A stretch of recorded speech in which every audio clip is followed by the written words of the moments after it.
ആത്മാവിൽ തിങ്കൾ കുളിർ പൊന്നും നിലാത്തേൻ തുള്ളി. ഈ കായൽ തൈത്തന്നലിൽ വർഷം പകർന്നോഷാന. ആത്മാവിൽ തിങ്കൾ കുളിർ പൊന്നും നിലാത്തേൻ തുള്ളി. ഈ കായൽ തൈത്തന്നലിൽ വർഷം പകർന്നോഷാന. പള്ളിമണി നാം ഉള്ളലിയണം നാം അല്ലലൊഴിവാകാൻ ഒന്നു ചേരാ. ഹല്ലേലൂയ. ആത്മാവിൽ തിങ്കൾ കുളിർ പൊന്നും നിലാത്തേൻ തുള്ളി.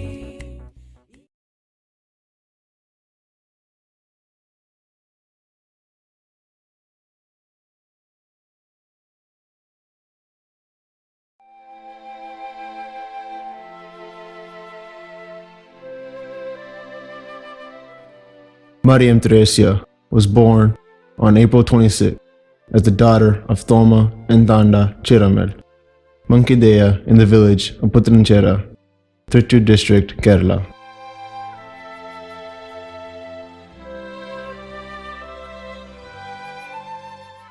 The third of 5 children, 2 boys and 3 girls, Thresia grew up in piety and holiness under the loving guidance of her saintly mother Danda.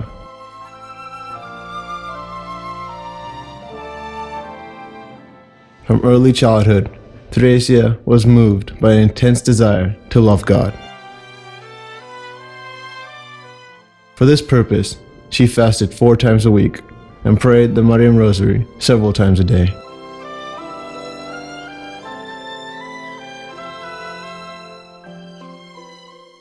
Seeing her thin down at 8 years of age, Danda tried to discourage Thresia from her severe fasts and night vigils. But Thresia wanted to be ever more like in the likeness of the suffering Christ. To him, she also dedicated her virginity when she was about 10 years old. When Thresia was only 12 years old, her mother died, which was the end of her elementary school education.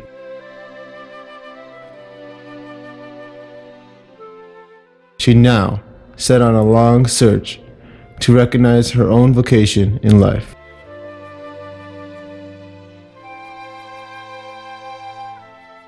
She had a strong desire for a hidden life of prayer, and so she used to sneak away from home and lead a eremitical life of prayer and penance in the solitude of the faraway woodhills.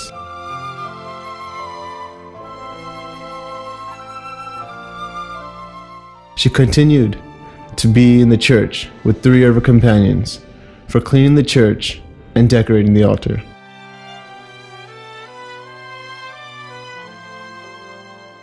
In her love for Jesus, she wanted to be like him in his extreme hard work and apostolate. Hence, she helped the poor, nursed the sick, visited and comforted the lonely people of her parish.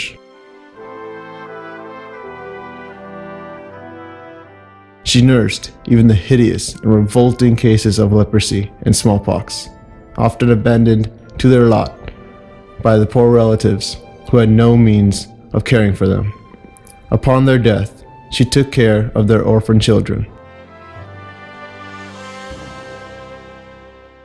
Thresia and her 3 companions formed a group of prayer and apostolate. Thresia placed her trust in the help of the Holy Family of Jesus, Mary, and Joseph. She saw them frequently in visions and received guidance in her apostolate, especially for the conversion of sinners. She prayed for sinners, fasted for their conversion, and visited them and exhorted them to repentance. She received several mystical gifts like prophecy, healing, aura of light, and sweet odor. She had frequent ecstasies and levitations. On Fridays, people used to gather to see Mariam Thresia lifted high and hanging in the form of a crucifix on the wall of her room. Like Padre Pio, she also bore the stigmata, but carefully hiding it from public view. Perhaps to help her keep humble amidst such mystical favors, the Lord let her be tormented by diabolical attacks and vexations almost all through her life. She was repeatedly submitted to exorcisms between 1902 and 1905 by Father Joseph Videdil, the parish priest of Putananchera, acting under orders of the bishop, who wondered if she was simply a plaything of the devils. Thresia submitted to the bishop's order with exemplary humility.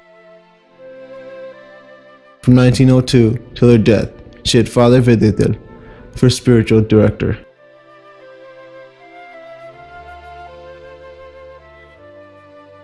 In 1903, Mariam Thresia requested her bishop's permission to build a prayer house of solitude. But Mar John Menacheri, the vicar apostolic of Trichur, first wanted to test her vocation. But lately, on 14th May 1914, he erected it canonically and named it the Congregation of the Holy Family. Her three companions were enrolled as postulates to the new congregation, while she was appointed its first superior with Father Joseph Videdil as chaplain. Education of girls was Mariam Thresia's liberation theology in action without the slogan. Several young girls were attracted to her by her simplicity, humility, and shining sanctity. At the time of her death, at the age of 50, there were 55 sisters in the congregation, 30 boarders, and 10 orphans under her care. Today, this congregation of the Holy Family has branches all over the world. Mother Mariam Thresia died on 8th June 1926 from a wound on the leg caused by a falling object.